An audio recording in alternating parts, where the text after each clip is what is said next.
الحمد لله نحمده ونستعينه ونستغفره ونؤمن به ونتوكل عليه ونعوذ بالله من شرور أنفسنا ومن سيئات أعمالنا من يهده الله فلا مضل له ومن يضلل فلا هادي له وأشهد أن لا إله إلا الله وحده لا شريك له وأشهد أن محمدا عبده ورسوله أرسله بالهدى ودين الحق ليظهره على الدين كله ولو كره المشركون اللهم صل على محمد وعلى آل محمد كما صليت على إبراهيم وعلى آل إبراهيم إنك حميد مجيد أما بعد فإن خير الكلام كلام الله وخير الهدي هدي محمد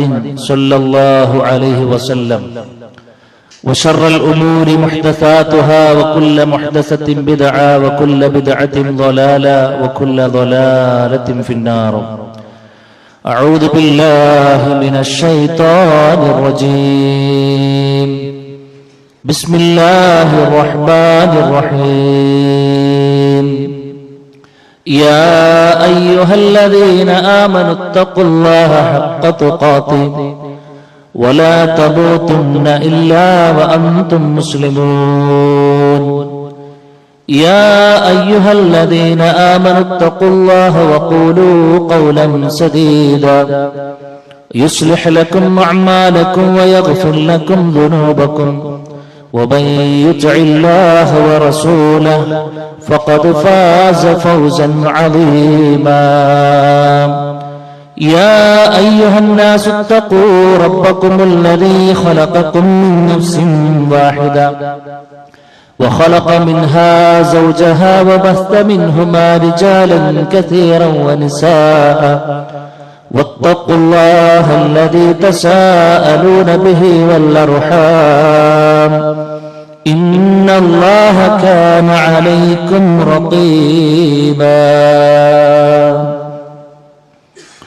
بسم الله الرحمن الرحيم ولا تستوي الحسنة ولا السيئة ادفع بالتي هي أحسن فإذا الذي بينك وبينه عداوة كأنه ولي حميم رب اشرح لي صدري ويسر لي أمري واحلل عقدة من لساني يفقهوا قولي സ്നേഹാദരണീയരായ സത്യവിശ്വാസികളെ വിശ്വാസിനികളെ സർവ്വലോകരക്ഷിതാവായ റഹ്മാനായ റബ്ബിന്റെ ആജ്ഞകളും നിർദ്ദേശങ്ങളും ജീവിതത്തിന്റെ മുഴുവൻ മേഖലകളിലും കഴിവിന്റെ പരമാവധി പുലർത്തിയും പാലിച്ചും മുന്നോട്ട് പോകണമെന്ന് പറയുന്ന എന്നോടും കേൾക്കുന്ന ഓരോരുത്തരോടും ഓർമ്മപ്പെടുത്തുകയാണ്, ഉപദേശിക്കുകയാണ്. റഹ്മാനായ റബ്ബ് അവനെ പരിപൂർണാർത്ഥത്തിൽ സൂക്ഷിച്ചുകൊണ്ട് ജീവിതം ക്രമപ്പെടുത്തി മുന്നോട്ട് പോകുന്ന യഥാർത്ഥ ഭാഗ്യവാന്മാരിൽ അള്ളാഹു നമ്മെല്ലാവരെയും ഉൾപ്പെടുത്തി അനുഗ്രഹിക്കുമാറാകട്ടെ. സഹോദരങ്ങളെ, ഒരു വിശ്വാസി തന്റെ ജീവിതത്തിൽ നിരന്തരമായി കാത്തു സൂക്ഷിക്കേണ്ട ഏറ്റവും പ്രധാനപ്പെട്ട ഒരു സ്വഭാവ ഗുണമാണ് വിട്ടുവീഴ്ച എന്ന് പറയുന്നത്. തന്നോട് മോശമായി പെരുമാറുന്നവനോടും ഉപദ്രവിക്കുന്നവനോടും പ്രയാസപ്പെടുത്തുന്നവരോടും തിരിച്ച് അതേ നാണയത്തിൽ പ്രതികരിക്കാതെ, മനസ്സിൽ പക കൊണ്ട് നടക്കാതെ, പുറത്തു കൊടുക്കാനും മാപ്പ് കൊടുക്കാനുമുള്ള ആ ഒരു മനസ്സ്, അതൊരു വിശ്വാസി തന്റെ ജീവിതത്തിൽ ആർജിച്ചെടുക്കേണ്ട ഏറ്റവും പ്രധാനപ്പെട്ട ഒരു സ്വഭാവമാണ്. അത് അള്ളാഹുവിന്റെ സ്വഭാവമായി, അവന്റെ വിശേഷണമായി റഹ്മാനായ റബ്ബ് പഠിപ്പിക്കണം. ഇന്നല്ലാഹ ലഅഫൂൻ ഗഫൂർ. അള്ളാഹു എല്ലാവർക്കും മാപ്പ് കൊടുക്കുന്നവനാണ്, പുറത്തു കൊടുക്കുന്നവനാണ്, വിട്ടുവീഴ്ച കാണിക്കുന്നവനാണ്. അള്ളാഹുവിനേക്കാൾ വലിയ വിട്ടുവീഴ്ച കാണിക്കുന്ന ഒരാളുമില്ല. പലപ്പോഴും ആ അള്ളാഹു അത്രത്തോളം വിട്ടുവീഴ്ച കാണിക്കുന്നത് കൊണ്ടാണ് വലിയ പരിക്കുകളൊന്നുമില്ലാതെ ഈ ഒരു സമയത്ത് നമ്മൾ ഇവിടൊക്കെ വന്നിരിക്കുന്നത്.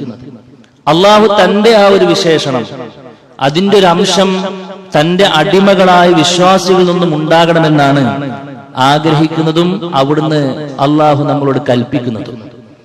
അല്ലാഹു സുബ്ഹാനഹു വ തആല പറയുന്നുണ്ട്, ഫമൻ അഫ വ അസ്ലഹ ഫഅജ്റുഹു അലല്ലാഹ്. അത്തരം ആളുകളെ പ്രോത്സാഹിപ്പിച്ചുകൊണ്ട് പറയാണ്. ആരാണ് പുറത്തു കൊടുക്കുന്നത്? ആരാണ് പരസ്പരം മാപ്പ് കൊടുക്കാൻ തയ്യാറായിട്ടുള്ളത്? ഫഅജ്റുഹു അലല്ലാഹ്, അവൻക്ക് ഉത്തമമായ പ്രതിഫലം റഹ്മാനായ റബ്ബിന്റെ അരികിലാണ് ഉള്ളത് എന്നാണ്.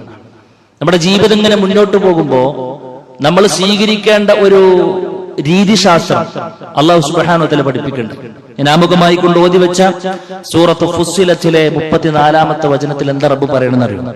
വലാ തസ്തവിൽ ഹസനതു വലസ്സയ്യിഅ. പലപ്പോഴും നമ്മൾ കേട്ടൊരായത്താണ്, നന്മയും തിന്മയും ഒരിക്കലും സമമാവുകയില്ല. ഇദ്ഫഅ ബില്ലതി ഹിയ അഹ്സൻ. ഒരു തിന്മ ആരുടെ അടുത്ത് നിന്ന് നിനക്ക് ഉണ്ടാകുമ്പോ അതേ രൂപത്തിലല്ല നീ പ്രതികരിക്കേണ്ടത്, തിന്മയെ നന്മ കൊണ്ട് നേരിടൂ എന്നാണ്. ഇത് റഹ്മാനായ റബ്ബ് നമ്മളെ പഠിപ്പിക്കുന്ന വല്ലാത്തൊരു പാഠമാണ്. ജീവിതത്തിന്റെ ഏത് മേഖലകളിലും പ്രിയമുള്ളവരെ ഇത് കാത്തു സൂക്ഷിച്ചാൽ നമുക്കതുകൊണ്ട് ഉയർച്ചയും വെളിച്ചവും തെളിച്ചവും മാത്രമേ ഉണ്ടാവുകയുള്ളൂ. റബ്ബ് പറഞ്ഞതാണ്. അല്ലാഹു പറയാണ്, ഫഇദൽ ലദീ ബൈനക വബൈനഹു അദാബ കഅന്നഹു വലിയ്യുൻ ഹമീം. ഈ മെത്തഡോളജി നീ സ്വീകരിക്കാൻ തയ്യാറാണെങ്കിൽ പ്രത്യക്ഷത്തിൽ നിന്റെ ശത്രുവായ ആളുകളെ പോലെ നിനക്ക് ആത്മമിത്രമായി കൊണ്ട് മാറ്റിയെടുക്കാൻ കഴിയുമെന്ന് റഹ്മാനായ റബ്ബ് നമ്മളെ പഠിപ്പിക്കുകയാണ്. അക്ഷരം പ്രതി അനുസരിച്ചു നമ്മുടെ മുൻഗാമികളുടെ ജീവിതം എടുത്ത് പരിശോധിക്കുമ്പോൾ സുഹൃത്തുക്കളെ, വിട്ടുവീഴ്ചയുടെ മകുടോദാഹരണങ്ങളായിരുന്നു അവരുടെ ലൈഫൊക്കെ. മഹാനായ നബി കരീം സല്ലല്ലാഹു അലൈഹി വസല്ലം ഒക്കെ തീർത്താൻ കഴിയാത്ത അത്രയും, പറഞ്ഞാലും തീരാത്ത അത്രയും ഈ ഒരു വിഷയത്തിൽ നമുക്ക് മാതൃകകൾ കാണാൻ കഴിയും. അല്ലാഹുവിന്റെ റസൂൽ സല്ലല്ലാഹു അലൈഹി വസല്ലമയെ കൊല്ലാൻ ശ്രമിച്ചു, കൂട്ടരെ കൊല്ലാൻ, വകവരുത്താൻ ശ്രമിച്ചു. അള്ളാന്റെ റസൂലിന് ഏറ്റവും ഇഷ്ടമുള്ളൊരു മാംസത്തിന്റെ ഒരു ഭാഗം ഉണ്ടായിരുന്നു. ആ മാംസത്തിന്റെ ഭാഗം തന്നെ വാങ്ങി ഒരു ജൂതപ്പെണ്ണ് സൽക്കരിച്ചു. നല്ല മുന്തിയ വിഷം പുരട്ടിയിട്ടാ സൽക്കരിച്ചത്. പ്രവാചകൻ സല്ലല്ലാഹു അലൈഹി വസല്ലമയും കൂടെയുള്ള ഒരു സ്വഹാബിയും പട വിരുന്നിന് പോയി. പ്രവാചകൻക്ക് വൈബ് അറിയാത്തത് കൊണ്ട്, മറഞ്ഞ കാര്യം അറിയാത്തത് കൊണ്ട്, ഏറ്റവും വലിയായ സ്വാലിഹായ നബി കരീം സല്ലല്ലാഹു അലൈഹി വസല്ലമക്ക് വൈബ് അറിയാത്തത് കൊണ്ട് താൻ നീട്ടുന്ന ആ ഒരിടുത്ത കഴിക്കാൻ പോകുന്ന ഭക്ഷണത്തിൽ വിഷമുണ്ടെന്ന് അറിഞ്ഞില്ല. കൂടെയുള്ള സ്വഹാബി ആ ഭക്ഷണം കഴിച്ചു മരണപ്പെട്ടു. പ്രവാചകൻ തന്റെ വായിലേക്ക് വെക്കുമ്പോഴാണ് വഹി വരുന്നത് വിഷമുണ്ട് എന്ന്. ഇതറിഞ്ഞ സമയത്ത് സ്വഹാബാക്കൾ ചോദിക്കുന്നുണ്ട്, ഞങ്ങൾ അവളെ വകവരുത്തട്ട പ്രവാചകരെ, റസൂലിനെ കൊല്ലാൻ മാത്രം അവൾ ആയി എന്ന് പറഞ്ഞപ്പോൾ അല്ലാഹുവിന്റെ റസൂൽ സ്വല്ലല്ലാഹു അലൈഹി വസല്ലം ആയിക്കോട്ടെ എന്നല്ല പറഞ്ഞത്. അല്ലേ? ഇവിടെ ആലോചിക്കുകയും, നമ്മളെ കൊല്ലാൻ ശ്രമിച്ച ഒരാള്, അല്ലെ, പരിക്കേൽപ്പിച്ചവരെ കുറിച്ചല്ല പറയണത്, വാക്ക് പറഞ്ഞവരെ കുറിച്ചല്ല, പോര് പറഞ്ഞവനെ കുറിച്ചല്ല പറയണത്. സ്വന്തം ജീവിതത്തെ വകവരുത്താൻ വേണ്ടി പരിശ്രമിച്ച ഒരുത്തൻ നമ്മുടെ ലൈഫിൽ ഉണ്ടെങ്കിൽ അവനെ നമ്മൾ എങ്ങനെയായിരിക്കും നമ്മൾ അവനോട് പെരുമാറുക? അല്ലാഹുവിന്റെ റസൂൽ സ്വല്ലല്ലാഹു അലൈഹി വസല്ലം പറഞ്ഞു, വിട്ടുകളയുന്നത്. തീർന്നോ? പ്രവാചകൻ സല്ലല്ലാഹു അലൈഹി വസല്ലം അഭയം പ്രാപിച്ചുകൊണ്ട് ത്വായിഫിലേക്ക് പോകുന്ന രംഗം നമുക്ക് കാണാൻ കഴിയും. സ്വന്തം നാട്ടുകാർ പ്രബോധനത്തിന് പിന്നെ സാഹചര്യം തരാത്ത നിമിഷത്തിൽ തങ്ങളാൽ എന്തെങ്കിലും ഒരു സഹായം കിട്ടുമെന്ന് വിചാരിച്ചിട്ടാ പോണത്. അവിടെ എത്തി പച്ചവെള്ളം കൊടുത്തില്ല, അത് മാത്രമല്ല അങ്ങാടിപ്പിള്ളേരുടെ കൈകളിൽ കല്ല് കൊടുത്ത് ശക്തമായ രൂപത്തിൽ എറിഞ്ഞാട്ടിങ്ങോട്ട് വിട്ടു. അള്ളാഹുവിന്റെ റസൂൽ സ്വല്ലല്ലാഹു അലൈഹി വസല്ലം ലൈഫിൽ പ്രവാചകൻ വേറെ വേദനിച്ചൊരു രംഗമായിരുന്നു അത്. ശാരീരിക വേദനകൾക്കപ്പുറത്ത് മാനസികമായ വേദന അനുഭവിച്ച് തിന്നുമ്പോ അള്ളാഹുവിന്റെ റസൂൽ സ്വല്ലല്ലാഹു അലൈഹി വസല്ലം അടുക്കിലേക്ക് മലക്കുകൾ വരുന്നുണ്ട്. പർവ്വതത്തിന്റെ ആ ഒരു നിയന്ത്രണം ഏൽപ്പിക്കപ്പെട്ട മലക്ക് വന്നിട്ട് പ്രവാചകൻ സ്വല്ലല്ലാഹു അലൈഹി വസല്ലമയോട് ചോദിക്കുന്നുണ്ട്, എന്താ? ഈ രണ്ട് പർവ്വതങ്ങളും താങ്കൾ പറയുകയാണെങ്കിൽ അവരുടെ മേലേക്ക് ഞാൻ ഇടും. അല്ലെ, ത്വായിഫ് മലമടക്കുകളാണ്. പ്രവാചകരെ, ഈ ചെയ്തതിന് എന്തെങ്കിലും ചെയ്യണമെങ്കിൽ താങ്കളൊന്ന് മൂളിയാൽ മതി. ഈ രണ്ട് പർവ്വതങ്ങളെയും ആ സമൂഹത്തിന്റെ മുകളിലിട്ട് ഞാൻ തരിപ്പണമാക്കാൻ ഞാൻ റെഡിയാണ്. അല്ലാഹുവിന്റെ റസൂൽ സല്ലല്ലാഹു അലൈഹി വസല്ലമ വാർന്നൊലിക്കുന്ന രക്തം മെല്ലെ തുടച്ച് പ്രവാചകൻ സ്വല്ലല്ലാഹു അലൈഹി വസല്ലം പറഞ്ഞു, ബൽ അർജു അൻ യുഖ്രിജല്ലാഹു മിൻ അസ്ലാബിഹിം മൻ യഅ്ബുദുല്ലാഹു വഹദ വലാ യുശ്രികു ബിഹി ശൈഅ. ഇല്ല, വേണ്ട, ഒരിക്കലും വേണ്ട. ഞാൻ ആഗ്രഹിക്കണം എന്താണെന്നറിയോ? ആ കൂട്ടത്തിൽ നിന്നും ഭാവി തലമുറയിൽ നിന്നെങ്കിലും ഒരുത്തൻ അള്ളാഹുവിനെ മാത്രം ആരാധിക്കുന്ന ഒരു ടീം അതിൽ നിന്ന് വരട്ടെ എന്നാണ് ഞാൻ ആഗ്രഹിക്കുന്നത് എന്നാണ്. എത്രയാണ് സുഹൃത്തുക്കളെ പ്രവാചകൻ വിട്ടുകൊടുത്തത്? ഉഹുദിൽ പ്രവാചകൻ സല്ലല്ലാഹു അലൈഹി വസല്ലമയുടെ പൂമേനിയിൽ നിന്നും രക്തം നിർഗളിക്കുകയാണ്. അല്ലെ? അമ്പ് തട്ടി പ്രവാചകൻ സ്വല്ലല്ലാഹു അലൈഹി വസല്ലമയുടെ മുഖത്ത് വന്ന് അമ്പ് തറച്ച് ആ രക്തം ഇങ്ങനെ തുടച്ചു നിൽക്കുന്ന സമയത്ത് അള്ളാഹുവിന്റെ റസൂല് പറഞ്ഞൊരു വാക്കെന്താണെന്നറിയോ? പടച്ച റബ്ബ് ഇവരെ തരിപ്പണമാക്കുന്നല്ല, അല്ലാഹുമ്മ ഇഗ്ഫിർ ലിഖൗമി ഫഇന്നഹും ലാ യഅലമൂൻ. അല്ലാഹുമ്മ ഇഗ്ഫിർ ലിഖൗമി ഫഇന്നഹും ലാ യഅലമൂൻ. അരച്ചു കൊടുത്താൽ വലിച്ചു കുടിക്കാൻ മാത്രം ദേഷ്യത്തോട് നിൽക്കുന്ന ശത്രു സമൂഹത്തെ നോക്കിയിട്ട് പറയാ, പടച്ചോനെ എന്റെ സമൂഹത്തിന് നീ പുറത്തു കൊടുക്കണേ റബ്ബേ. ഇമാം ബുഖാരി ഉദ്ധരിക്കുന്ന ഹദീസിൽ കാണാൻ കഴിയും, ഇത് പറയുമ്പോ പ്രവാചകൻ രക്തം ഇങ്ങനെ തുടക്കുകയാണല്ലോ. മുഖത്തുനിന്ന് ആ രക്തം ഇങ്ങനെ തുടച്ചിട്ടാണ് പ്രവാചകൻ സ്വല്ലല്ലാഹു അലൈഹി വസല്ലം ഈ കാര്യം പറയുന്നത്. ഇങ്ങനെ എല്ലാവരും 10-23 വർഷം പ്രവാചകൻ സ്വല്ലല്ലാഹു അലൈഹി വസല്ലമയെ എല്ലാ നിലക്കും ഉപദ്രവിച്ച പ്രവാചകൻ സ്വല്ലല്ലാഹു അലൈഹി വസല്ലം മക്കൾ മരണപ്പെട്ടപ്പോൾ പോലും അതിൽ സന്തോഷം പ്രകടിപ്പിച്ച, പ്രവാചകൻ ഇല്ലാതാക്കാൻ വേണ്ടി നിരന്തരമായി പരിശ്രമിച്ച, പ്രവാചകന്റെ പ്രിയതമയെ കുറിച്ച് ആരോപണം പറഞ്ഞ ആളുകളെ മുഴുവനും പ്രവാചകന്റെ കൈക്കുമ്പിൽ ഇങ്ങനെ കിട്ടിയ ദിവസം, മക്ക വിജയം നേടിയ ദിവസം, റസൂൽ കരീം സ്വല്ലല്ലാഹു അലൈഹി വസല്ലമയുടെ ഒരു സംഭവം നമുക്കവിടെ കാണാൻ കഴിയും. പ്രവാചകനോട് ചോദിച്ചു, മാ തറൗന അന്നീ ഫാഇലു ബിക്കും, ഞങ്ങളെ കൊണ്ട് എന്ത് ചെയ്യുന്ന നിങ്ങൾ കരുതുന്നത്? അവർക്ക് ഉറപ്പായിരുന്നു പ്രവാചകൻ ഒന്ന് രസ് മൂളിയാൽ ഞങ്ങളുടെ ശിരസ് മദീനത്ത് കടന്നുരുളും, അല്ലെങ്കിൽ മക്കത്ത് കടന്നുരുളും. അവർക്ക് അറിയാമായിരുന്നു. പക്ഷെ അവർ പറഞ്ഞു, ഖാലു ഖൈറൻ അഖുൻ കരീം വബ്നു അഖിൻ കരീം, താങ്കൾ ഒരു മാന്യനായ സഹോദരനാണെന്ന് ഞങ്ങൾക്കറിയാം, മാന്യന്റെ മകനാണെന്ന് ഞങ്ങൾക്കറിയാം, താങ്കളിൽ നിന്ന് മാന്യത മാത്രമേ ഞങ്ങൾ ആഗ്രഹിക്കുന്നുള്ളൂ, പ്രതീക്ഷിക്കുന്നുള്ളൂ എന്നാണ്. പ്രവാചകൻ സ്വല്ലല്ലാഹു അലൈഹി വസല്ലം സമയത്ത് പറഞ്ഞു, അഖൂലു കമാ ഖാല അഖി യൂസുഫ്, എന്റെ സഹോദരൻ യൂസുഫ് അലൈഹിസ്സലാത്തു വസ്സലാം പറഞ്ഞ അതേ വാചകമാണ് എനിക്കും പറയാനുള്ളത്. എന്താ? പ്രവാചകൻ സ്വല്ലല്ലാഹു അലൈഹി വസല്ലമക്ക് ഇങ്ങനെ ക്ഷമിക്കാനുള്ള പാഠങ്ങൾ കിട്ടിയത് അവരുടെ മുൻകാലത്തുള്ള ആളുകളിൽ നിന്നാണ്. മഹാനായ യൂസുഫ് നബി അലൈഹി സ്വലാത്തു വസ്സലാമിന് ചെറിയ കുഞ്ഞാകുമ്പോൾ സുഹൃത്തുക്കളെ പൊട്ടക്കിണറ്റിൽ കൊണ്ടുപോയിട്ടില്ലേ? അല്ലെ? എത്ര വലിയ ദ്രോഹമാണ് ചെയ്തത്! കൊന്നു തള്ളാൻ വേണ്ടിയിട്ടല്ലേ അത് ചെയ്തത്? അങ്ങനെ അതൊക്കെ കഴിഞ്ഞ് ഒരുപാട് കാലം കഴിഞ്ഞ് 2 കാലം നിൽക്കാനുള്ള സമയമായപ്പോ എല്ലാവരും ഇങ്ങനെ കിട്ടിയപ്പോ യൂസുഫ് നബി അലൈഹി സ്വലാത്തു വസ്സലാം എടുത്ത നിലപാടെന്താ? തിരിച്ചടിക്കാൻ വേണ്ടിയിട്ടാ? പക വീട്ടാനുള്ളതാണെന്നാണ് ആളുകൾ പറയാ. അല്ല കൂട്ടരെ, നമുക്ക് പകയില്ല, നമ്മൾ പക വീട്ടാനും പോണില്ല. അതല്ല മുൻഗാമികളുടെ പാത നമ്മൾ മനസ്സിലാക്കുക. അന്ന് യൂസുഫ് അലൈഹി സ്വലാത്തു വസ്സലാം അവർക്ക് മുഴുവനും മാപ്പ് കൊടുത്തു എന്ന് മാത്രമല്ല, ഒരിക്കൽ പോലും സംസാരത്തിൽ പിന്നീട് എന്നാലും നിങ്ങൾ അന്ന് എന്നോട് ഇങ്ങനെ ചെയ്തല്ലോ എന്നൊരു വാക്കുകൊണ്ട് പോലും പിന്നീട് ആ മാറ്റർ എടുത്തിട്ടില്ല എന്ന് ചരിത്രത്തിൽ നമുക്ക് കാണാൻ കഴിയും. അവരാണ് എനിക്ക് മാതൃക. അതുകൊണ്ട് പ്രവാചകൻ പറഞ്ഞു, അന്ന് യൂസുഫ് പറഞ്ഞതെന്തോ അത് തന്നെയാണ് ഞാൻ നിങ്ങളോട് പറയുന്നതെന്നാണ്. യൂസുഫ് നബി അലൈഹി സ്വലാത്തു വസ്സലാം പറഞ്ഞ വാചകം, ലാ തസ്രീബ അലൈക്കുമുൽ യൗം, ഇന്ന് നിങ്ങൾക്ക് മേൽ യാതൊരുവിധ പ്രതികാര നടപടിയുമില്ല. യഗ്ഫിറുല്ലാഹു ലക്കും, അല്ലാഹു നിങ്ങൾക്ക് പുറത്തു തരട്ടെ എന്നാണ്. എന്നിട്ട് പറഞ്ഞു, ഇദ്ഹബൂ ഫഅൻതും മുത്ലഖാ, നിങ്ങൾ പോയിക്കോ, നിങ്ങൾ എല്ലാവരും നിർഭയരാണ്, നിങ്ങൾ ആരും പേടിക്കേണ്ട ആവശ്യമില്ല എന്നാണ്. റസൂൽ കരീം സ്വല്ലല്ലാഹു അലൈഹി വസല്ലമ അനുഭവിച്ചതിന്റെ 7 അയലത്ത് വരുന്ന പ്രയാസം സഹോദരാ ഞാനും നിങ്ങളും അനുഭവിച്ചിട്ടില്ല. എല്ലാവർക്കും വിട്ടുകൊടുക്കാൻ, മാപ്പ് കൊടുക്കാൻ മാത്രം വിശാലമായ മനസ്സ് കാണിച്ചു തന്നിട്ടാണ് അള്ളാന്റെ റസൂൽ നമ്മുടെ മുമ്പിൽ നിന്നും മരണമടഞ്ഞിട്ടുള്ളത്. മഹാനായ അബൂബക്കർ റളിയല്ലാഹു അൻഹു എന്തുണ്ടായത്? സ്വന്തം മകളെ പറ്റിയിട്ട് വ്യഭിചാരോപണം നടന്നത്. എത്ര ദിവസാ സുഹൃത്തുക്കളെ, അങ്ങാടിയിൽ ചന്തയിൽ മുഴുവനും ചർച്ചയാണ് ആയിഷുമനെ കുറിച്ചിട്ട്. എങ്ങനെയാണ് ആ വാചകങ്ങൾ കേട്ടു നിൽക്കുന്ന ഉപ്പാന്റെ ഹൃദയം നിങ്ങളൊന്ന് ചിന്തിച്ചു നോക്കൂ. നമ്മൾ അങ്ങാടി പോകുമ്പോ നമ്മുടെ മകളെ കുറിച്ചിട്ട് വ്യഭിചാരിണിയാണല്ലേ എന്ന്, ജാനിയത്താണല്ലേ എന്ന് ആ ചാരിത്രശുദ്ധിയെ ചോദ്യം ചെയ്യുന്ന രൂപത്തിലുള്ള സംസാരങ്ങൾ ഏത് വാപ്പക്ക് എത്ര നേരം കേട്ടു നിൽക്കാൻ കഴിയും സഹോദര? എത്ര കാലം കേൾക്കാൻ കഴിയും? റസൂൽ കരീം സ്വല്ലല്ലാഹു അലൈഹി വസല്ലമക്ക് ഭാര്യനെ കുറിച്ച് ചോദിക്കേണ്ടി വന്നില്ലേ? അവസാനം മഹാനായ റസൂൽ കരീം സ്വല്ലല്ലാഹു അലൈഹി വസല്ലമയെ പോലും ചോദിച്ചു, ആയിഷ എന്തെങ്കിലും പറ്റിയിട്ടുണ്ടോ? അത്രത്തോളം ചോദ്യശകലങ്ങൾ ഉയർന്ന മുൾമുനിൽ നിൽക്കുന്ന സമയത്താണ് ആയിഷ റളിയല്ലാഹുവിന്റെ നിർഭയ അവരുടെ ആ ഒരു പ്രയാസം മാറ്റിവെച്ചിട്ട് ആയത്തിറങ്ങുന്നത്. അവിടെ ചാരിത്ര ശുദ്ധിയെ വിശദീകരിച്ചുകൊണ്ട് ആയത്തിറങ്ങി. അപ്പോഴാണ് വഹി വന്നപ്പോഴാണ് കള്ളി പൊളിഞ്ഞത്. ആ സമയത്ത് ഈ വ്യഭിചാരോപണത്തിന് മുൻപിൽ നിന്നൊരു മനുഷ്യൻ മിസ്തഹ് എന്ന് പറയുന്ന ആളാരാന്നറിയോ? അബൂബക്കർ റളിയല്ലാഹു അൻഹു ചെലവിനെടുത്ത മനുഷ്യനായിരുന്നു. ഇത് കേട്ട ഉടനെ തന്നെ അബൂബക്കർ റളിയല്ലാഹു അൻഹു ഏതൊരു വാപ്പെടുക്കണ നിലപാട് എടുത്തു. ആഹാ, എന്റെ കയ്യിൽ നിന്ന് ചോറ് തിന്നിട്ട് എനിക്കെതിരെ കൊത്തുകയോ, അല്ലെ? ഏത് വാപ്പാന്റെ ഹൃദയമോ ഒന്ന് പടക്കാതിരിക്കുക? അദ്ദേഹം പറഞ്ഞു, ഇനി ഞാൻ മിസ്തഹിന് ചെലവിന് കൊടുക്കൂല, ഇനി ഞാൻ മിസ്തഹിന് ചെലവിന് കൊടുക്കൂല. സുഹൃത്തെ, വല്ല തെറ്റുമുണ്ടോ? നമ്മളെല്ലാവരും എടുക്കുന്ന നിലപാടല്ലേ? തിരുത്തിയത് ആരാണെന്നറിയോ? റഹ്മാനായ റബ്ബ തിരുത്തിയത്. ആ നിലപാട് ശരിയല്ല അബൂബക്കർ എന്ന് പറഞ്ഞത് ആരാണെന്നറിയോ? നബി കരീം സല്ലല്ലാഹു അലൈഹി വസല്ലം അല്ല.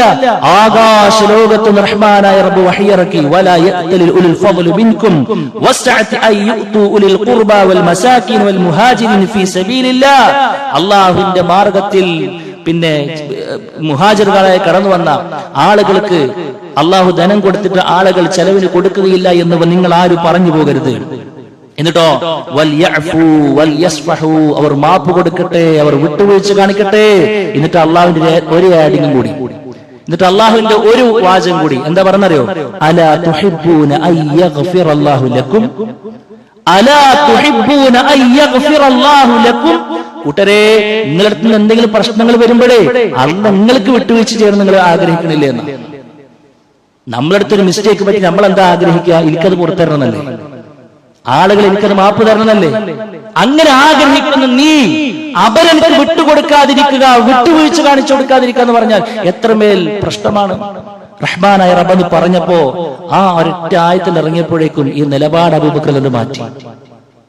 എനിക്കെന്റെ റബ്ബ് പുറത്തു തരണമെന്ന ഞാൻ ആഗ്രഹിക്കുന്നത്, അതുകൊണ്ട് ഞാൻ ആർക്കും എത്ര വലിയ തെറ്റും പുറത്തു കൊടുക്കാൻ റെഡിയാണെന്ന് നിലപാട് ഉറപ്പിച്ചു. ആ അബൂബക്കർ, ആ സഹോദര, നമുക്ക് മാതൃക. മഹാനായ ഹസനുൽ ബസ്രി റഹ്മത്തുള്ളാഹി അലൈഹി താബീങ്ങളിലേക്ക് ഒരിക്കൽ നമുക്ക് കാണാൻ കഴിയും. അദ്ദേഹം ഒരു രാത്രിയിൽ പ്രാർത്ഥിക്കുകയാണ്. എന്താ പ്രാർത്ഥിക്കുന്നത് അറിയോ? അല്ലാഹുമ്മ അഅ്ഫ് അമ്മൻ വലമനി ഫഅക്സറ ഫീ ദാലിക. അദ്ദേഹം പറയാ, രാത്രി ഇരുളിൽ നിന്ന് അദ്ദേഹം തഹജ്ജുദ് എടുക്കുന്ന സമയത്ത് പറയാണ്, പടച്ചോനെ, എന്നോട് ദ്രോഹം നടത്തി എല്ലാവർക്കും നീ പുറത്തു കൊടുക്കണേ. അദ്ദേഹം അതിങ്ങനെ ആവർത്തിച്ചുകൊണ്ടേയിരിക്കുന്ന സമയത്ത് അത് കേട്ട ആള് പോയി ചോദിച്ചു, ഫഖാല ലഹു റജുലുൻ യാ അബാ സഈദ് ലഖദ് സമിഅ്തുക ലൈലക തദ്ഉ ലിമൻ ളലമക ഹത്താ തമന്നൈതു അൻ നകൂന ഫീമൻ ളലമക. താങ്കൾ ഇങ്ങനെ താങ്കളോട് ദ്രോഹം ചെയ്ത ആൾക്ക് വേണ്ടിയിട്ട് പ്രാർത്ഥിക്കും ഞാൻ ഇന്നലെ ഇങ്ങനെ കേട്ടപ്പോ ഞാൻ താങ്കൾ ദ്രോഹിച്ചിരുന്നെങ്കിൽ എന്ന് എനിക്ക് തോന്നിപ്പോയി. കാരണം എന്താ? ദ്രോഹിച്ച ആൾക്ക് മാപ്പ് കൊടുക്കാൻ വേണ്ടി അദ്ദേഹം ഇങ്ങനെ പ്രാർത്ഥിച്ചുകൊണ്ടിരിക്കുന്നു. അപ്പൊ എത്ര വിശാലമായ പ്രാർത്ഥനയ്ക്ക് പ്രാർത്ഥിച്ചിട്ടുണ്ടാകുക. അപ്പൊ എന്താ അതിന് മാത്രമുള്ളത്? എന്താ ഫമാ ദഅക ഇലാ ദാലിക. ഹസനുൽ ബസ്രി ഇങ്ങനെ താങ്കളോട് ദ്രോഹം കാണിച്ച ആളുകൾക്ക് ഇത്രമേൽ മാപ്പ് കൊടുക്കാൻ വേണ്ടിയിട്ട് അള്ളാഹുവിനോട് പ്രാർത്ഥിക്കാൻ മാത്രം താങ്കളെ പ്രേരിപ്പിച്ച ഘടകം എന്താ എന്ന് ചോദിച്ചപ്പോ ഹസനുൽ ബസ്രി റഹ്മത്തുള്ളാഹി അലൈഹി എടുത്തു വെച്ചൊരു ആയത്തിന്റെ കഷ്ണമാ സഹോദര നമ്മുടെ മനസ്സിലുണ്ടാകുന്ന ഫമൻ അഫാ വഅസ്ലഹ ഫമൻ അഫാ വഅസ്ലഹ ഫഅജ്റുഹു അലല്ലാഹ്. ആരാണ് പുറത്തു കൊടുക്കുന്നത്? ആരാണ് കാര്യങ്ങളൊക്കെ ശരിയാക്കുന്നത്? അവൻക്ക് അള്ളാഹുവിന്റെ മേൽ പിന്നെ പ്രതിഫലം നൽകാമെന്ന ബാധ്യതയുണ്ട് എന്ന് നോക്കൂ നിങ്ങൾ. ആ പ്രതിഫലേച്ഛയോട് കൂടെയാണ് അവർ ചെയ്തത് എന്ന് മഹാനായ അഹ്മദ് ബിൻ ഹംബൽ റഹ്മത്തുള്ളാഹി അലൈഹി അല്ലേ ഖൽഖുൽ ഖുർആന്റെ വിഷയത്തിൽ ശക്തമായ പ്രഹരങ്ങൾ ഏറ്റുവാങ്ങി. ചരിത്രത്തിൽ കാണാൻ കഴിയും, അദ്ദേഹത്തിന് കിട്ടിയ അടിയൊക്കെ ആനക്ക് കിട്ടിയിരിക്കുകയാണെന്നുണ്ടെങ്കിൽ ആന പോലും ചിലപ്പോൾ ചത്തുപോകുമാറ് അത്ര ശക്തമായ പ്രഹരം കിട്ടിയെന്ന. ചെമ്പട്ടി കൊണ്ട് കുതിരെ തല്ലിയിരുന്നു എത്ര. പക്ഷെ ദീൻ അദ്ദേഹം വിട്ടില്ല, ആദർശ കണിശതയോടെ കൂടെ നിന്നു. പക്ഷെ ബോധം ഇടക്കിടക്ക് പോകും. വരുമ്പോഴൊക്കെ പറഞ്ഞെന്താണെന്നറിയോ? അല്ലാഹു അദ്ദേഹത്തെ പ്രഹരിച്ചുകൊണ്ടിരിക്കുന്ന രാജാവിന് നീ പുറത്തു കൊടുക്കണേ എന്ന് അദ്ദേഹം പ്രാർത്ഥിച്ചിരുന്നു എന്നാണ്. മഹാനായ ഇബ്നു തൈമിയ്യ റഹ്മത്തുള്ളാഹി അലൈഹിനെ കുറിച്ച് പ്രിയ ശിഷ്യൻ ഇബ്നുൽ ഖയ്യിം റഹ്മത്തുള്ളാഹി അലൈഹി പറയുന്നുണ്ട്. ഇബ്നു തൈമിയ്യ റഹ്മത്തുള്ളാഹി അലൈഹിയെ ശക്തമായ രൂപത്തിൽ ഉപദ്രവിച്ചിരുന്ന ഒരു മനുഷ്യൻ മരണപ്പെട്ടപ്പോൾ ഒരു സന്തോഷ വാർത്ത എന്നുള്ള നിലക്ക് ഇബ്നുൽ ഖയ്യിം പോയിട്ട് അദ്ദേഹത്തോട് പറഞ്ഞു എന്നാണ്. അദ്ദേഹത്തിന്റെ ശത്രുക്കൾ ഏറ്റവും വലിയ ശത്രുവാണ് മരണപ്പെട്ടത്. അത് പറഞ്ഞാൽ അദ്ദേഹം സന്തോഷിക്കുമെന്ന നിലക്കാണ് പോയത്. അദ്ദേഹം ദർസ് പോലും നിർത്തിവെച്ച് ആ മരണപ്പെട്ട ആളുടെ വീട്ടിലേക്ക് പോയി എന്നാ. എന്നിട്ട് വീട്ടുകാരോട് പറഞ്ഞത്രേ, അനലക്കും മക്കാനഹു അനലക്കും മക്കാനഹു വലാ യകൂനു ലക്കും അംറുൻ തഹ്താജൂന ഫീഹി ഇലാ മുസാഅദത്തിൻ ഇല്ലാ വസാഅതുകും ഫീഹി. അഥവാ നിങ്ങളുടെ ഈ മകൻ അല്ലെങ്കിൽ ഇന്ന ആള് മരണപ്പെട്ടിട്ടുണ്ടെങ്കിൽ അതിന്റെ സ്ഥാനത്ത് നിൽക്കുന്ന ആളാണ് ഞാൻ. ആ മരണപ്പെട്ട വ്യക്തിയുടെ നിങ്ങൾക്ക് കിട്ടിയ പിന്നെ സഹായങ്ങൾ എന്തൊക്കെയാണോ അതിന്റെ കഴിവിന്റെ പരം ഞാൻ ചെയ്തു തരുന്നതാണ്. ആരാ മരണപ്പെട്ടത്? ഏറ്റവും വലിയ ഒരു ശത്രുവാണ്. നോക്കൂ നിങ്ങൾ സുഹൃത്തുക്കളെ, അപ്പോ അത്രയേറെ നമ്മുടെ മുൻഗാമികൾ ഈ വിഷയത്തിൽ ശ്രദ്ധ ചെലുത്തിയെന്ന് പറയുമ്പോൾ എന്തുകൊണ്ട് എന്ന ചോദ്യത്തിന് ഒറ്റ ആൻസറേ അതിനുള്ളൂ.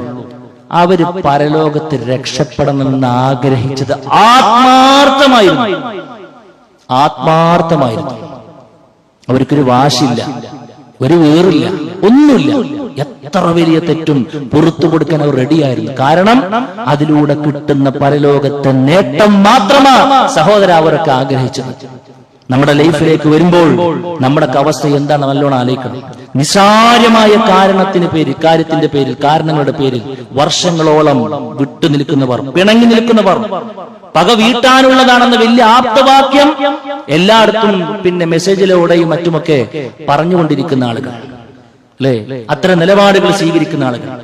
ചെറിയൊരു ഉദാഹരണം പോലെ ചെറിയൊരു വിഷയത്തിൽ പോലും നമുക്ക് ക്ഷമിക്കാൻ കഴിയുന്നുണ്ടോ? എതിരെ വരുന്നൊരു വാഹനം ഡിമ്മടിക്കാനൊന്ന് മറന്നാൽ ബ്രൈറ്റ് നമ്മുടെ കണ്ണിലേക്ക് വരുമ്പോ ശക്തമായ രൂപത്തിൽ അതുവരെ ഡിമ്മാക്കി നമ്മൾ തിരിച്ച് ബ്രൈറ്റ് അടിച്ചു കൊടുക്കുക എന്ന് പറയുമ്പോൾ എന്ത് മനസ്സ് നമ്മുടെ ആലോചിക്കുന്നത് അല്ലേ? ആ ഒരു നിസ്സാര ഒരു റോട്ടിന്റെ മുമ്പിലുള്ള ഒരു ഡെയിലി ലൈഫിൽ നമ്മൾ ചെയ്യുന്ന രംഗത്ത് പോലും നമുക്ക് വിട്ടുവീഴ്ചക്ക് മാപ്പ് കൊടുക്കാൻ, പുറത്തു കൊടുക്കാൻ അറിയാതെ ചെയ്തതായിരിക്കും, സാരല്ലടാ എന്ന മെന്റാലിറ്റിയിലേക്ക് നമുക്ക് എത്താൻ കഴിയുന്നില്ല എങ്കിൽ ഈ മുൻഗാമികൾ നടന്നെടുത്ത സ്വർഗത്തിലേക്ക് പോകാൻ സുഹൃത്തുക്കളെ നമുക്ക് എങ്ങനെ കഴിയും? ചെറിയ ചെറിയ കാര്യങ്ങളെ പോലും ഊതി വീർപ്പിച്ച് പർവ്വതീകരിച്ച് ബന്ധങ്ങൾ പോലും ഇല്ലാതാക്കി അല്ലേ? ചെറിയ മിസ്റ്റേക്കുകൾ പോലും പുറത്തു കൊടുക്കാതെ അങ്ങനെ കടിച്ചുവിട്ട് അതിനിങ്ങനെ വമ്പ സംഭവമാക്കി നടക്കുന്ന പ്രകൃതക്കാരനും പ്രകൃതക്കാരിയുമാണോ നമ്മൾ? ആത്മാർത്ഥമായി കൊണ്ട് സുഹൃത്തുക്കളെ ഒന്ന് വിലയിരുത്താൻ കഴിയണം. ഇഹ്ദിന സിറാത്തൽ മുസ്തഖീം കയ്യും കെട്ടിയിട്ട് നമ്മൾ പടച്ചോനോട് ചോദിച്ചു. എന്നിട്ട് ഏതാ പ്രാധാന്യം നമ്മൾ പറഞ്ഞു, സിറാത്തൽ ലദീന അൻഅംത അലൈഹിം. പടച്ചോ എനിക്ക് വേണ്ട റൂട്ട് ഏതാണെന്നറിയോ? നീ അനുഗ്രഹിച്ച ആളുകളുണ്ട്, ആ അനുഗ്രഹിച്ച ആളുകളുടെ ജീവിതശൈലി അപ്പോൾ നമ്മൾ കണ്ടത്. ആ നിലപാടിൽ അവരുടെ ആ ഒരു റൂട്ടിൽ എന്നെയും അണിനിരത്തണേ എന്ന് പറഞ്ഞതിനോടൊരു കൂറുണ്ടെങ്കിൽ സഹോദര മാറാൻ കഴിയണം, മാറ്റാൻ കഴിയണം നിലപാടുകളെ. നമ്മുടെ സംസ്കാരത്തെ അടിത്തട്ടിലും തുടങ്ങണം. പ്രശ്നങ്ങൾ ഉണ്ടെങ്കിൽ അല്ലാഹു സുബ്ഹാനഹു വ തആല തൗഫീഖ് നൽകി അനുഗ്രഹിക്കുമാറാകട്ടെ. അഖൂലു ഖൗലി ഹാദാ അസ്തഗ്ഫിറുല്ലാഹ ലീ വലക്കും വലിജമീഇൽ മുസ്ലിമീൻ വസ്തഗ്ഫിറു മിൻ കുല്ലി ദംബ് ഇന്നഹു വൽ ഗഫൂറുർ റഹീം.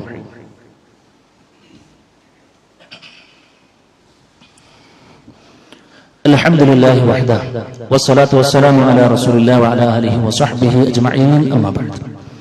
അല്ലാഹു സുബ്ഹാനഹു വ തആലയുടെ വിധികളും വിലക്കുകളും മാനിച്ചുകൊണ്ട് ജീവിക്കണമെന്ന് വീണ്ടും വീണ്ടും ഓർമ്മപ്പെടുത്തുന്നു. സുഹൃത്തുക്കളെ, വിട്ടുവീഴ്ചയുടെ വിഷയത്തിൽ നബി കരീം സല്ലല്ലാഹു അലൈഹി വസല്ലമ ആറ്റിക്കുറുക്കിയ ഒരു വാചകം നമ്മൾ കേൾപ്പിച്ചു. മഹാനായ ഉഖ്ബത്ത് ബിൻ ആമിർ റളിയല്ലാഹു അൻഹുവിന് അദ്ദേഹം നൽകിയ ഉപദേശത്തിൽ ഈ വിഷയം എങ്ങനെ ഹാൻഡിൽ ചെയ്യണം, നമ്മുടെ ലൈഫിൽ അത് എങ്ങനെ നമ്മൾ കൊണ്ടുവരണം എന്ന് കൃത്യമായി കൊണ്ട് പഠിപ്പിക്കുന്നുണ്ട്.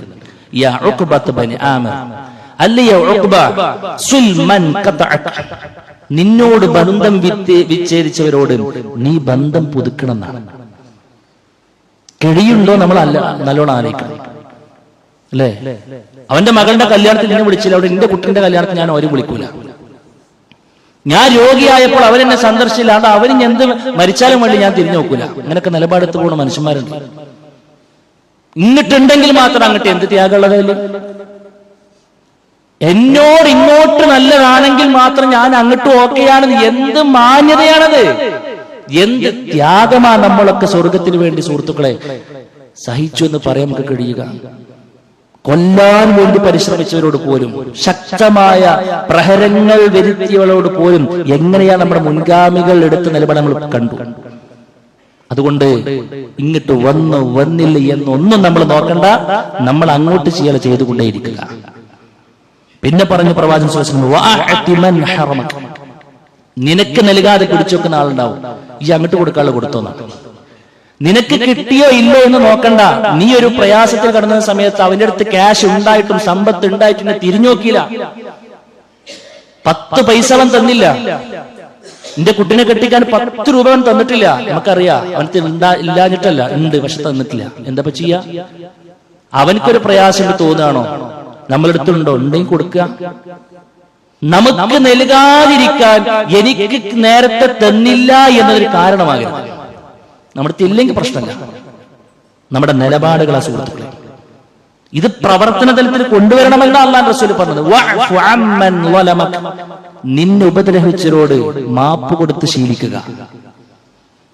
മാപ്പ് കൊടുത്ത് ശീലിക്കുക വല്ലാത്ത ഉപദേശമാണ് സുഹൃത്തുക്കളെ. എങ്കിൽ ഉയർച്ച മാത്രമേ നമുക്ക് ഉണ്ടാവുകയുള്ളൂ എന്നും റസൂൽ കരീം സ്വല്ലല്ലാഹു അലൈഹി വസല്ലം പഠിപ്പിക്കുകയാണ്. ഒരു മനുഷ്യനിക്ക് ഒരു അടിമക്ക് അല്ലാഹു അഫൂ കൊണ്ട് മാപ്പ് കൊടുക്കുന്നതുകൊണ്ട് ഇസ്സത്തല്ലാതെ പ്രതാപമല്ലാതെ ഉയർച്ചയല്ലാതെ അവനക്ക് കൊടുത്തിട്ടില്ല എന്നാണ് റഹ്മാനായ റബ്ബ് നമ്മളോട് പറഞ്ഞ കേസാണ്. മാത്രമല്ല നേരത്തെ പറഞ്ഞു ഉന്നതമായ പ്രതിഫലവും അവൻക്ക് ബാക്കിയുണ്ട് എന്നാണ്. വിട്ടുവീഴ്ച ഏറ്റവും കൂടുതൽ നമ്മൾ കാണിക്കേണ്ട ഒരു ഏരിയയാണ് സുഹൃത്ത് നമ്മുടെ കുടുംബം എന്ന് പറയുന്നത്. കാരണം കുടുംബം അത് പൊന്നുപോലെ കൊണ്ട് നടന്നിട്ടില്ല എങ്കിൽ സ്വർഗ്ഗമില്ല. ലാ യദ്ഖുലുൽ ജന്നത ഖാതിഉ റഹ്മിൻ, കുടുംബ ബന്ധത്തെ പരിക്കേൽപ്പിച്ചവൻ മുറിച്ചു കളഞ്ഞവൻ സ്വർഗത്തിലേക്കില്ല എന്നാണ്. അത് നല്ല നിലക്ക് കൊണ്ടടക്കണമെന്നുണ്ടെങ്കിൽ നല്ലോണം വിട്ടുവീഴ്ച മനോഭാവം വേണം, ത്യാഗസന്നദ്ധത വേണം അല്ലെ. ഭാര്യന്റെ എന്തെങ്കിലും പ്രശ്നം കാണുമ്പോഴേക്ക് നമ്മൾ ഊതി വീർപ്പിക്കുന്ന മെന്റാലിറ്റി നമുക്കുള്ളതെങ്കിൽ സുഹൃത്തെ അധികം ഒന്നും മുന്നോട്ട് പോകൂല. പിന്നെ ഇങ്ങനെ ആളുകളെ ബോധിപ്പിക്കുന്ന ഭാര്യ ഭർത്താവിൽ നടക്കുന്നേ ഉണ്ടാവുള്ളൂ. ഒരു സുഖവും ഒരു സന്തോഷം നമുക്ക് ഉള്ളുകൊണ്ട് ആസ്വദിക്കാൻ കഴിയില്ല. 100 നന്മ ഉണ്ടെങ്കിൽ ഒരു തിന്മ ഉണ്ടാവുള്ളൂ. പിശാച് പ്രൊജക്ട് ചെയ്ത് കാണിച്ചിരിക്കുക തിന്മയായിരിക്കും. പ്രവാചകൻ മറക്കാൻ പറഞ്ഞു, അവരുടെ ബാക്കിയുള്ള നന്മകൾ നീ കാണണം. ഈ 90 തിന്മ ഉണ്ടെങ്കിൽ ഒരു നന്മ ഉണ്ട്, ആ നന്മ നീ കാണണം. എത്ര വലിയ പ്രവാചകന്റെ അധ്യാപനങ്ങളാണ് സുഹൃത്തുക്കളെ. ഭർത്താവ്, ഭാര്യ, അമ്മായിമ, മരുമകൾ, ഏറ്റവും വലിയ വിഷയമാണ് അതൊക്കെ. തെരഞ്ഞുകൊണ്ടേയിരിക്കുകയാണ് എന്തെങ്കിലുമൊക്കെ പ്രശ്നം നോക്കിയിട്ട്. എന്തു സ്വഭാവമാണ് സഹോദരിമാരതെല്ലാം. അതുകൊണ്ട് നമ്മൾ അങ്ങനെ ആകാൻ പാടില്ല. നമ്മൾ അങ്ങനെ ആകാൻ പാടില്ല. ഇനിയിപ്പോ എന്തെങ്കിലും കണ്ടു തന്നെ കൂട്ടുക, വിട്ടുകൊടുക്കണമെന്നല്ലേ റബ്ബ് പറഞ്ഞത്. വിട്ടുകൊടുക്കണമെന്നല്ലേ പറഞ്ഞത്. ഒരാളുടെ ന്യൂനത മാത്രം തെരഞ്ഞുകൊണ്ട് പോകുന്നൊരു മൈൻഡ് നമുക്ക് ഉണ്ടാകാൻ പാടില്ല. ചില ആളുകൾക്ക് അതൊരു വീക്ക്നെസ്സാ. എന്തെങ്കിലും പ്രശ്നമുണ്ടോ എന്നിങ്ങനെ നോക്കി നടക്കുക. വലിയ വില നമ്മൾ കൊടുക്കേണ്ടി വരും. വലിയ വില നമ്മൾ കൊടുക്കേണ്ടി വരും എന്നുള്ള പരലോകത്ത്. അതുകൊണ്ട് തന്നെ പ്രിയപ്പെട്ട സുഹൃത്തുക്കളെ, നമ്മുടെ ജീവിതത്തിൽ നമ്മളോട് ആര് എന്തോ എങ്ങനെയോ നിൽക്കട്ടെ, നമ്മൾ അങ്ങോട്ട് എങ്ങനെ എന്നതാണ് വിഷയം. മഹാനായ റസൂൽ കരീം സല്ലല്ലാഹു അലൈഹി വസല്ലമയാണ് ജീവിതത്തിലുടനീളം നമ്മുടെ നേതാവെങ്കിൽ, മാതൃകാവര്യനെങ്കിൽ ആ പ്രവാചകൻ നബി കരീം സല്ലല്ലാഹു അലൈഹി വസല്ലമ കാണിച്ച റൂട്ടിലൂടെ ജീവിക്കുമ്പോഴേ അദ്ദേഹം എത്തിയ സ്വർഗത്തിലേക്ക് പോകാൻ നമുക്കും കഴിയുകയുള്ളൂ. റഹ്മാനായ റബ്ബ് തൗഫീഖ് നൽകി അനുഗ്രഹിക്കുമാറാകട്ടെ. സുഹൃത്തുക്കളെ, നമ്മൾ റജബ് എന്ന് പറയുന്ന മാസത്തിലേക്ക് പ്രവേശിച്ചിരിക്കുകയാണ്. എന്താ റജബിന്റെ പ്രത്യേകത? അള്ളാഹുവിന്റെ റസൂൽ സല്ലല്ലാഹു അലൈഹി വസല്ലം പറഞ്ഞു, പവിത്രമായ മാസമാണെന്നാണ്. എന്താ ഈ പവിത്രമായ മാസത്തിന്റെ ഏറ്റവും വലിയ പ്രത്യേകത? ഫലാ തളിമു ഫീഹിൻ അൻഫുസകും, നിങ്ങൾ നിങ്ങളോട് ഒരു അക്രമം കാണിക്കരുത് എന്ന് പറഞ്ഞാൽ എന്താ? കുറച്ചും കൂടി സൂക്ഷ്മത വരണം. ബാക്കിയുള്ള മാസങ്ങളെ പോലെയല്ല, തെറ്റുകൾ ഒരിക്കലും വരാതിരിക്കാൻ നമ്മൾ ശ്രദ്ധിക്കണം. ബാക്കിയുള്ള മാസങ്ങളെക്കാൾ തെറ്റിന് ഗൗരവമുണ്ട്, ബാക്കിയുള്ള മാസങ്ങളെക്കാൾ ഏറെ നന്മക്ക് പ്രതിഫലവുമുണ്ട്. ഈ നിയ്യത്ത് ഉണ്ടായിക്കോട്ടെ. അതുകൊണ്ട് എന്ത് നന്മകൾ ചെയ്യപ്പെടും ഇൻഷാ അല്ലാഹ് കഴിഞ്ഞ മാസം കിട്ടിയ കൂലി എല്ലാ പ്രാവശ്യം കിട്ടുക ഈ മാസം. ആ നിലക്ക് നമ്മൾ എന്താക്കണം, അതിനെടുക്കണം. എന്നാൽ ഈ ഒറ്റ കാര്യത്തിനപ്പുറത്ത് വേറൊരു മഹത്വവും റജവുമായി ബന്ധപ്പെട്ടില്ല. പല ആളുകളും പലതും പറഞ്ഞു നടക്കുന്നുണ്ട്. പല പോലീസുകളും പറഞ്ഞു കാണാൻ കഴിയും. വാട്സപ്പിലൊക്കെ സജീവമായി കൊണ്ട് പലതും കാണാൻ കഴിയും. റജബിന്റെ മാസത്തെ അറിയിച്ചവന് നരകം പോലും നിഷിദ്ധമാണ് എന്നൊക്കെ ആളുകൾ എവിടെന്നോ പറഞ്ഞ് പഠിപ്പിച്ചു വിടുന്ന കാണാൻ നമുക്ക് കഴിയും. മിഅ്റാജ് നടന്നത് റജബ് മാസത്തിലാണെന്ന് 27-നാണ് എന്നും അന്ന് പ്രത്യേക നോമ്പ് നിസ്കാരമൊക്കെ പല ആളുകളും പലതും ചെയ്തു കൂട്ടുന്ന കാണാൻ കഴിയും. അതെല്ലാം തനിച്ച ബിദ്അത്തുകളാണ് എന്ന് മഹാനായ ഉമർ റളിയല്ലാഹു അൻഹു പറഞ്ഞു. പക്ക ജാഹിലിയ വിശ്വാസമാണ് അതെല്ലാം. ഇന്നമാ റജബ് കാന യുഅല്ലിമുഹു അഹ്ലുൽ ജാഹിലിയ ഫലമ്മാ ജാഅ അൽ-ഇസ്ലാമു തറക. ഇസ്ലാം വരുന്നതിന് മുമ്പ് ജാഹിലിയത്തിലെ ആളുകൾ പോലീസ് കൊടുത്തിരുന്ന മാസമായിരുന്നു റജബ് എന്ന് പറഞ്ഞു. അത് ഇസ്ലാം വന്നതോടുകൂടി അത് കഴിഞ്ഞു എന്നാണ്. പിന്നെ അള്ളാഹ് പറഞ്ഞ പോലീസുണ്ട് നേരത്തെ നമ്മൾ പറഞ്ഞ പവിത്രമാക്കപ്പെട്ട മാസമാണെന്നൊരു സംശയമല്ല. ആ പവിത്രമാക്കപ്പെട്ട മാസം നമ്മൾ എന്താ ചെയ്യേണ്ടത്? നന്മകൾ അധികരിപ്പിക്കാനും തിന്മകൾ ഇല്ലാതാക്കാനും പൊറുക്കാനും നമ്മൾ പ്രത്യേകം ശ്രദ്ധിക്കുക എന്ന് മാത്രമാണ്. മഹാനായ ഇബ്നുൽ ഹജർ അസ്ഖലാനി റഹ്മത്തുള്ളാഹി അലൈഹി ഒരു ഗ്രന്ഥം തന്നെ രചിച്ചു റജബിലെ അനാചാരങ്ങളുമായി ബന്ധപ്പെട്ട്. അദ്ദേഹം പറഞ്ഞു വെച്ചൊരു വാചകം, ഷാഫിഈ മദ്ഹബിലെ അഗ്രേസനായ പണ്ഡിതനാണ് അദ്ദേഹം. അദ്ദേഹം പറഞ്ഞു, ലം യരിദ് ഫീ ഫളി ശഹ്രി റജബിൻ വലാ ഫീ സിയാമിഹി വലാ ഫീ സിയാമി ശൈഇൻ മിൻഹു മുഅയ്യൻ വലാ ഫീ ഖിയാമി ലൈലത്തിൻ മഖ്സൂസത്തിൻ ഫീഹി ഹദീസുൻ സ്വഹീഹുൻ യസ്ലിഹുൽ ഹുജ്ജ. ഈ ഒരു മാസത്തിന്റെ പ്രത്യേകത എന്നുള്ള നിലക്ക് ഇതിൽ നമ്മൾ പ്രത്യേകം നിർവഹിക്കേണ്ട ഒരു നോമ്പോ നിസ്കാരമോ ഒന്നും സ്വഹീഹായ ഹദീസുകളുടെ എവിടെയും കാണുക സാധ്യമല്ല എന്ന് മഹാരഥന്മാരായ പണ്ഡിതന്മാർ നമ്മളെ പഠിപ്പിക്കുമ്പോൾ സുഹൃത്തുക്കളെ ബിദ്അത്തുകളിൽ നിന്നും വിട്ട് നിൽക്കുക, അല്ലാഹ് പറഞ്ഞിടത്ത് നിൽക്കുക. അവിടെ നിന്നാൽ തന്നെ നമുക്ക് സ്വർഗം ഉറപ്പാണ്. അതിനുവേണ്ടി നമ്മൾ പരിശ്രമിക്കുക. എല്ലാ ഏരിയകളും നമ്മൾ ഉഷാറാക്കുക. നമ്മുടെ സ്വഭാവരംഗത്തും കർമ്മരംഗത്തും വിശ്വാസരംഗവും എല്ലാം ഒരുപോലെ ഒറ്റിണക്കി കൊണ്ടുപോയെങ്കിൽ മാത്രമേ ഇൻഷാ അല്ലാഹ് ഹിദായത്തിലായിക്കൊണ്ട് മരിക്കാൻ കഴിയുകയുള്ളൂ. റഹ്മാനായ റബ്ബ് ആ ഒരു തൗഫീഖ് നമുക്ക് എല്ലാവർക്കും നൽകി അനുഗ്രഹിക്കുമാറാകട്ടെ. അല്ലാഹുവേ, അറിഞ്ഞും അറിയാതെയും ഒന്നുപോയിട്ടുള്ള ചെറുതും വലുതുമായ മുഴുവൻ തെറ്റുകളും കുറ്റങ്ങളും വിട്ടുപുറത്ത് മാപ്പാക്കി തരണമേ റഹ്മാനെ. അല്ലാഹുവേ, ഞങ്ങൾക്ക് മുമ്പ് മരണപ്പെട്ടു പോയി ഞങ്ങളുടെ മാതാപിതാക്കൾ, കൂട്ടുകുടുംബക്കാർ, ആദർശ ബന്ധുക്കൾ എല്ലാവരുടെയും ഖബറുകളും വിശാലമാക്കി കൊടുക്കണമേ റഹ്മാനെ. നാളെ അവരെയും ഞങ്ങളെ നിന്റെ ജന്നാത്തിൽ ഫിർദൗസിൽ ഒരുമിച്ച് കൂട്ടി അനുഗ്രഹിക്കണമേ റബ്ബേ. അല്ലാഹുവേ, രോഗം കൊണ്ടും കടം കൊണ്ടും ഒക്കെ ഒരുപാട് ബുദ്ധിമുട്ടുകൾ, പ്രയാസങ്ങൾ, പരാധീനതകളുള്ള ഒരുപാട് ആളുകളുണ്ട്. അല്ലാഹു എല്ലാവരുടെയും പ്രയാസങ്ങൾ നീ ദൂരീകരിച്ച് നൽകണമേ റഹ്മാനെ. അല്ലാഹുമ്മ ഗഫർ ലിൽ മുഅ്മിനീന വൽ മുഅ്മിനാത്ത് വൽ മുസ്ലിമീന വൽ മുസ്ലിമാത്ത് വൽ അഹ്യാഉ മിൻഹും വൽ അംവാത് ഇന്നക മുജീബുദ് ദഅവാതി യാ ഖാദിയൽ ഹാജാത്ത്. അല്ലാഹുമ്മ അജിർനാ മിനൻ നാർ, അല്ലാഹുമ്മ അജിർനാ മിനൻ നാർ, അല്ലാഹുമ്മ അജിർനാ മിനൻ നാർ. റബ്ബനാ തഖബ്ബൽ മിന്നാ ഇന്നക അൻതസ് സമീഉൽ അലീം വതുബ് അലൈനാ ഇന്നക അൻതത് തവ്വാബുർ റഹീം. ആമീൻ ആമീൻ ബിറഹ്മതിക യാ അർഹമർ റഹീമീൻ.